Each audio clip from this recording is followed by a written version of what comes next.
नमस्कार दोस्तों, आपकी स्क्रीन पर जो ट्रेन आप देख रहे हैं वो है जापान की मशहूर बुलेट ट्रेन। ये दुनिया भर में स्पीड, टेक्नोलॉजी और परफेक्शन का सिंबल है। सालों से हम सब ने ऐसी ट्रेनों को देखकर सोचा है, क्या कभी ऐसी ट्रेन इंडिया में चलेगी? और दिल से जवाब आता था, हाँ चलेगी, पर शायद इसे हमारे लिए कोई और देश ही बनाएगा। लेकिन अगर मैं आपसे कहूं कि अब वक्त बदल चुका है, अब इंडिया ऐसी ट्रेनें इंपोर्ट नहीं कर रहा है, बल्कि वह खुद इन्हें डिजाइन कर रहा है, खुद बना रहा है और ऐसी क्वालिटी दे रहा है जिसने पूरी दुनिया का ध्यान अपनी तरफ खींच लिया है। जी हां, हम बात कर रहे हैं वंदे भारत एक्सप्रेस की। यह सिर्फ एक ट्रेन नहीं है, ये भारत के बदलते हुए कॉन्फिडेंस, इंजीनियरिंग की ताकत और आत्मनिर्भर भारत के सपने का जीता जागता सबूत है। तो चलिए आज इस सफर में हमारे साथ जुड़िए और जानिए कि कैसे वंदे भारत ने ट्रेन टेक्नोलॉजी में नए स्टैंडर्ड्स सेट किए हैं और कैसे ये ट्रेन जापान जैसे देशों के लिए एक चैलेंज बनकर उभर रही है। दोस्तों, वंदे भारत की कहानी समझने से पहले चलिए थोड़ा पीछे चलते हैं। एक वक्त था जब इंडियन रेलवेज का मतलब था धीमी रफ्तार, घंटों की देरी और पुराने कोचेस। हमारे लिए एक फास्ट, मॉडर्न और कंफर्टेबल ट्रेन का सपना हमेशा एक विदेशी सपना था। हम सोचते थे कि ऐसी टेक्नोलॉजी तो सिर्फ जापान, जर्मनी या फ्रांस जैसे देश ही बना सकते हैं। हमारी रेलवेज आराम से चल रही थी, पर वक्त तेजी से आगे निकल रहा था। अगर देश को आगे बढ़ाना था तो उसकी लाइफलाइन यानी रेलवेज को भी रफ्तार पकड़नी थी। और इसी सोच ने एक रेवोल्यूशन को जन्म दिया। यह बात है साल 2017 की। इंडियन रेलवेज को मॉडर्नाइज करने का प्लान बना। अधिकारियों ने वही किया जो सालों से होता आ रहा था। वो विदेश गए, जर्मनी, जापान, फ्रांस से बेहतरीन ट्रेनों के मॉडल्स देखे और उनके प्रेजेंटेशंस लेकर आ गए। प्लान सिंपल था, ट्रेन इंपोर्ट करो और इंडिया में चलाओ। लेकिन तब पीएम नरेंद्र मोदी ने एक ऐसी बात कही जिसने सब कुछ बदल दिया। उन्होंने कहा, नहीं, ये ट्रेन इंडिया में ही डिजाइन होगी और इसे हमारे ही इंजीनियर्स बनाएंगे।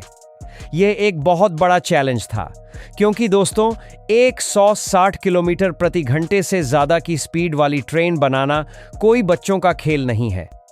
दुनिया में सिर्फ 8 देश ही ऐसा कर पाए हैं। 120 किलोमीटर प्रति घंटे तक ट्रेन डिजाइन करना आसान है, लेकिन उसके बाद हर एक पैरामीटर इतना कॉम्प्लेक्स हो जाता है कि बड़े बड़े देश भी इसमें फेल हो जाते हैं। पर भारत ने इस चैलेंज को एक्सेप्ट किया। इस चैलेंज को पूरा करने में हमारे देश के बेस्ट इंजीनियर्स और टेक्नीशियंस की टीम लग गई। दिन रात एक कर दिए। जहां ऐसी वर्ल्ड क्लास ट्रेन को डिजाइन करने और बनाने में 4 से 5 साल लग जाते हैं, वहीं इंडिया के इन हीरो ने सिर्फ 18 महीनों यानी 1.5 साल के रिकॉर्ड टाइम में पहली वंदे भारत ट्रेन को तैयार कर दिया। जब पहली ट्रेन ट्रैक पर उतरी तो यह सुपरहिट साबित हुई। इसकी परफॉर्मेंस उम्मीद से कहीं बेहतर थी। यह सिर्फ एक ट्रेन की सफलता नहीं थी, यह भारत के इंजीनियरिंग टैलेंट और वी कैन डू स्पिरिट की जीत थी। यह साबित हो गया था कि अगर हम ठान लें तो हम कुछ भी कर सकते हैं। अब आते हैं उस मोमेंट पर जिसने वंदे भारत को पूरी दुनिया में फेमस कर दिया।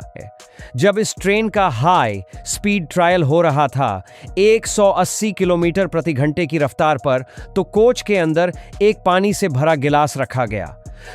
आप यकीन नहीं करेंगे, 180 की स्पीड पर भी गिलास का पानी बिल्कुल नहीं छलका, वो एकदम स्थिर था। यह वीडियो जैसे ही सामने आया, आग की तरह फैल गया। लोगों ने कहा, पानी का गिलास नहीं हिला, लेकिन इस ट्रेन को देखकर सारी दुनिया हिल गई।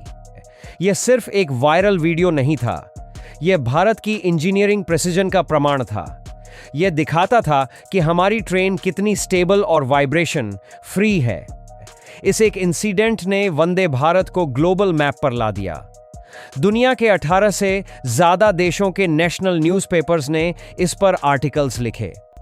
जो देश कल तक हमें सिर्फ एक बायर समझते थे, आज वो हमारी टेक्नोलॉजी की तारीफ कर रहे थे। यह सिर्फ एक ट्रेन नहीं, यह 140 करोड़ भारतीयों के सपनों की रफ्तार है, जिसे अब कोई रोक नहीं सकता। आप सोच रहे होंगे कि आखिर इस ट्रेन में ऐसा क्या खास है, इतना कंफर्ट और स्टेबिलिटी आती कहां से है? इसका राज छुपा है इसकी बोगी के डिजाइन में। बोगी वो हिस्सा होता है जो कोच के नीचे लगा होता है और जिसमें व्हील्स होते हैं।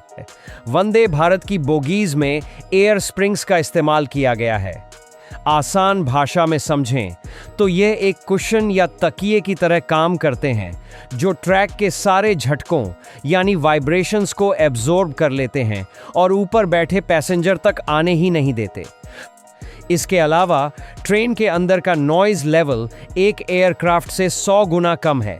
मतलब आपको शांति और सुकून का एक वर्ल्ड क्लास एक्सपीरियंस मिलता है। इसकी क्वालिटी इतनी बेहतरीन है कि जहां ग्लोबली डिज़ाइन में 3 मिलीमीटर का मार्जिन रखा जाता है, वहीं वंदे भारत में 1 मिलीमीटर से भी कम का मार्जिन रखा गया है। मतलब बेस्ट से भी बेहतर। दोस्तों, वंदे भारत सिर्फ एक कंफर्टेबल ट्रेन नहीं है, यह देश की इकोनॉमी का नया इंजन भी बनने जा रही है। कैसे? पहला, ये लोगों का टाइम बचाती है। दिल्ली से मुंबई का सफ़र जो 24 घंटे लेता था, उसे 12 घंटे में पूरा करने का विजन है। Time is money. जब लोग जल्दी पहुंचेंगे तो प्रोडक्टिविटी बढ़ेगी।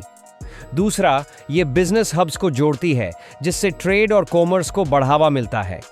और तीसरा और सबसे इंपॉर्टेंट पॉइंट, ये इंडिया को एक रेलवे टेक्नोलॉजी एक्सपोर्टर बनाने की नींव रख रही है।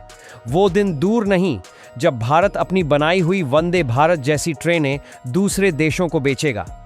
हम हमेशा से बायर थे, अब हम सेलर बनने की राह पर हैं। यही है असली गेम चेंजर। तो दोस्तों, वंदे भारत सिर्फ एक ट्रेन नहीं बल्कि नए भारत की रफ्तार का प्रतीक है। आज देश भर में इसका नेटवर्क तेजी से फैल रहा है और जनवरी 2026 में इसके स्लीपर वर्जन्स भी लॉन्च किए गए हैं। अब आपकी बारी है। आपको वंदे भारत की यह कहानी कैसी लगी? क्या इस कहानी को सुनकर आपको भी एक भारतीय होने पर गर्व महसूस हुआ? अपना एक्सपीरियंस और विचार नीचे कमेंट्स में खुलकर बताइए। हम आपके हर कमेंट को पढ़ते हैं। अगर यह वीडियो आपके दिल तक पहुंचा हो तो एक लाइक करके हमारा हौसला ज़रूर बढ़ाइए। आपका एक एक लाइक हमें ऐसी ही प्रेरणादायक कहानियां आप तक लाने की हिम्मत देता है। और अगर आप टेक्नोलॉजी और भारत की तरक्की पर ऐसे ही डीप इनसाइट्स भविष्य में भी देखना चाहते हैं तो हमारे चैनल डीप टेक इनसाइट्स को सब्सक्राइब करना न भूलें और वो जो घंटी है उसे भी दबा दें ताकि हमारा कोई भी वीडियो आपसे मिस ना हो। इस गर्व के पल को सिर्फ अपने तक मत रखिए, इसे अपने दोस्तों और परिवार के साथ शेयर करें ताकि नए भारत की यह शानदार कहानी हर किसी तक पहुंच सके। मिलते हैं अगले वीडियो में। धन्यवाद। जय हिंद।